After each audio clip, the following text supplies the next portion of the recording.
Oh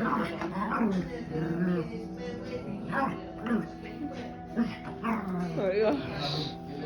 We're going to see this girl. If it was like Raina's situation, if she can't go, she can't go. I would tell her she would pay for it, so. I'm not gonna be like, hey, mom, can you pay for her? No, she can't go. It's not that big a deal. We have a sad revolution. Vegas is not $1 million trip.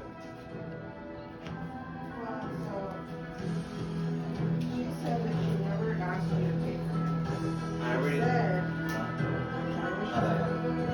She said that she asked about how much you think it's gonna cost. You said 500, and she said you didn't have 500. You doesn't have any extra money.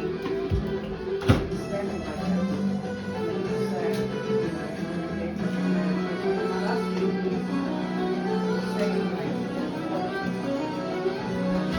The first thing we did, the 30 seconds is right now, right now. No. Yeah, no, I'm getting this on camera. Alexa, volume 3. First 30 seconds came out. Then Alexa, volume 2. Dad, Alexa, volume 2. Dad. What measurement? So the first 30 seconds Halo. that was asked. So, and not the fact that she's like, Get back over there. with what? So that's not true. And she also said if he can't go, she literally had asked me the first 30 seconds if I could pay for him. No. And that first thing that came out of my mouth was like, Rena, are you kidding? Like, why would I pay for another grown ass man? I literally said that.